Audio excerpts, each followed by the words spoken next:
I'm Kimberly Brummel. And I'm Ethan Euchre. Welcome to American Medicine Today. We're here with Dr. Christopher Sakulis at Syndaver Labs in Tampa, Florida, where the world's most sophisticated synthetic human tissues and body parts are manufactured. And their newest project will revolutionize veterinary medicine.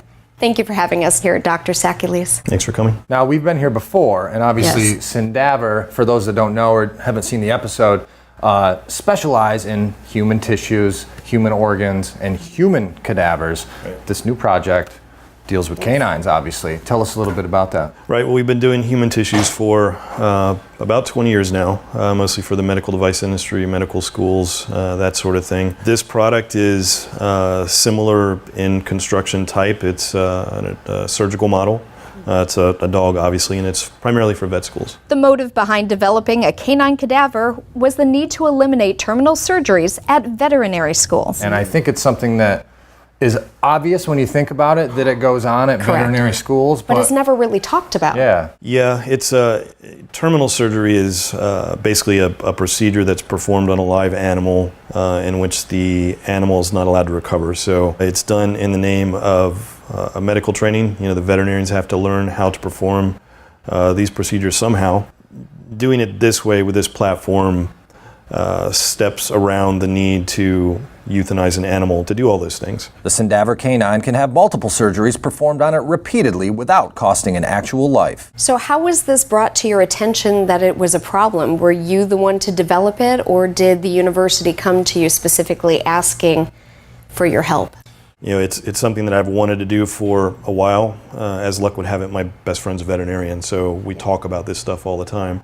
And you have a partnership with the University of Florida, correct? We do. You know, they're taking the first batch of animals, the very first order, 25 dogs, in August this year. The Syndaver canines are identified in a manner similar to how hurricanes are named, using the alphabet, starting with A and ending with Z. This is A right here. This is what, Alberta? This is Alberta, yeah. And they're all female names because the dogs are all starting out female. However, like the human cadavers, which also started out female, male parts will eventually be constructed and incorporated. There are roughly 30 different procedures which can be performed on the Syndaver canines, including spay, liver lobectomy, splenectomy, vascular trauma, oral intubation, and urinary catheterizations. As time goes by, we'll add procedures that can be done as we add detail to the model. This is so intricately put together that, what did you say these are, the kidneys or the liver? That is the liver. So The a liver. dog's liver has 5 lobes. Okay. So it's different. So if they were to do surgery on that, would it bleed? The lobe with pathology would, yeah. The surgical model is vascularized with synthetic blood pumping through the veins and organs that will most likely be operated on. We only add it where the client has asked for it to keep the cost down. So because these don't decay like a normal cadaver would, they're reusable? Mm-hmm. This will last forever. It consists of roughly 85% water by mass and is stored in a large tub containing the same chemicals found in swimming pools. This effectively kills any microbes and bacteria that have been transferred to the tissues during training sessions. Can you run actual blood or a blood placebo, I guess, through these different veins and Yeah, things? this model, it's a surgical model, so it comes with a pump. There's an external heart pump that's controlled with the wireless tablets. Giving an instructor more control over the canine patient reactions. Now, I know we're looking at the canine model. Is there anything in the works for a feline model? Most definitely. Yeah, as soon as we wrap up this development process, we're going straight into cats. So obviously you're looking to get Money. funding and things like that to be picked up by all of the different veterinary schools around the country, probably the world, in order to replace these terminal surgeries with the canine Syndaver. How much are you looking to get, and what's that process like? The current campaign is to fund the startup of this particular product. We're looking for $24 million. That will put this model in every accredited vet school in the world, basically. In just one per school, or? No, 20.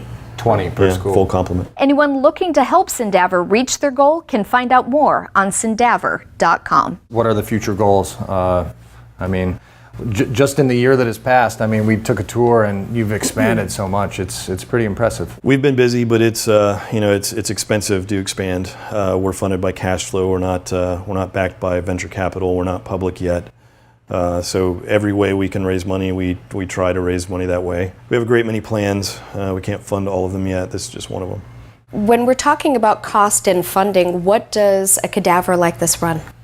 The sticker price for this one's $28,500, so $28,500. Which actually isn't bad, considering the human version starts at $60,000. And you said this is just a basic model, or this is a higher end one because it's a surgical model? Like what's the low end and what's the high end?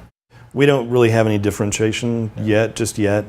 There probably will be different models. There will most likely be a simpler model than this one that's just for battlefield trauma, setting bones and fluid administration, that sort of thing. Many canines are used for both domestic law enforcement and the U.S. military. A great deal of resources are invested into their training. They're valuable, and when they're wounded, they're treated like officers and soldiers.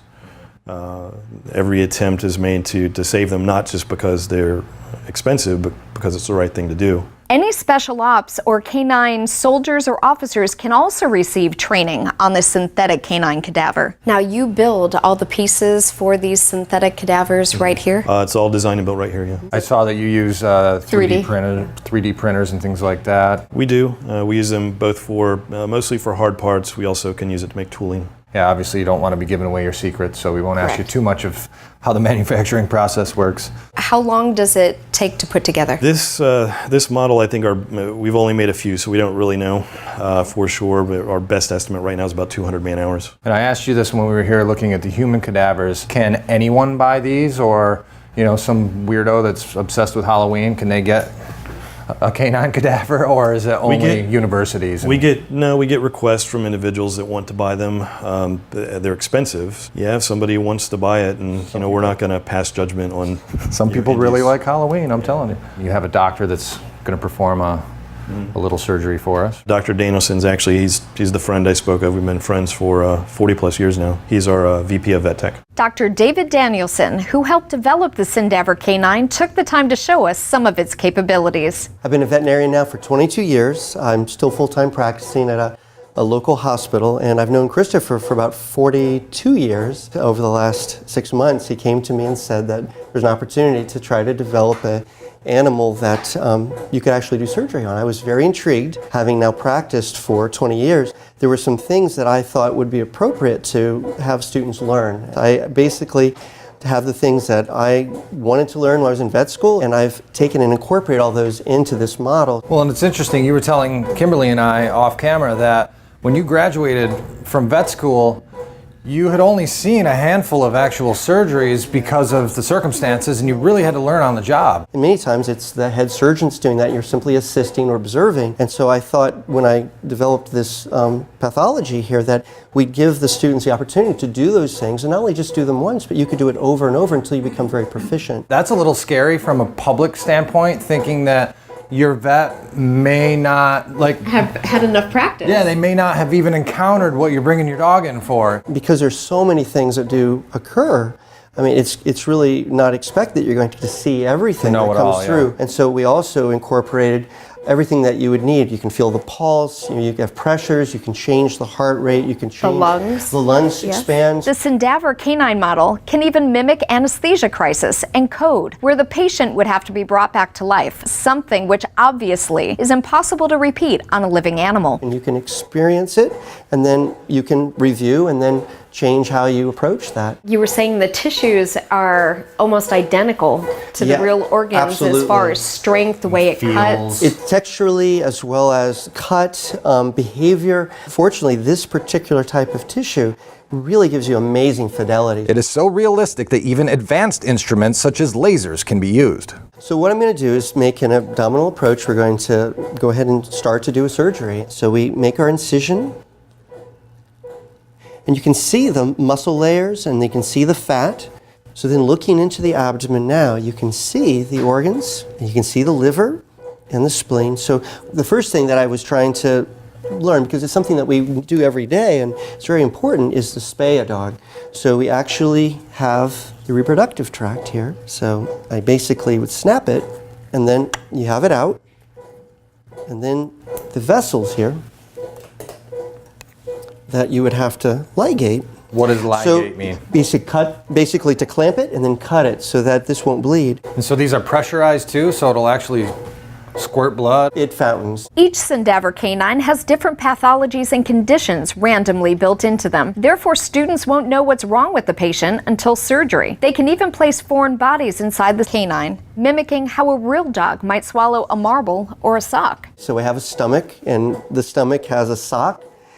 I won't tell you whose sock it is, but it's a sock, as well as in this one there's a little bit of bone too. I can feel a bone in there. So you would have to open the stomach, remove the foreign body, and then sew it back up. A lot of times, for different reasons, we need to remove the spleen. We created this spleen that you could actually pull out. It has all the vessels in it, and you have to basically ligate each one. If they screw up, we'll put another spleen in. The repeatability here is wonderful. The organs all disconnect and connect fairly quickly, so you can do it over and over again in order to learn. And then, of course, you would just put everything back in there and sew it up. When it's done, you could have a professor, see. But the beauty of that, too, you basically take it all apart, and you can replace it, and then get a new plate, put it back on, and Start over. Then the next student can step up and go through the procedure. And this is just the beginning. The model being shown on camera is only number 2. Just like the Syndaver human, they become more and more advanced with each new model. Syndaver Labs are truly at the forefront of a revolution in veterinary medicine. Thank you, Dr. Sakulis, for sharing this new invention with us here on American Medicine Today. Coming up, our Back to Life segment. Stay tuned.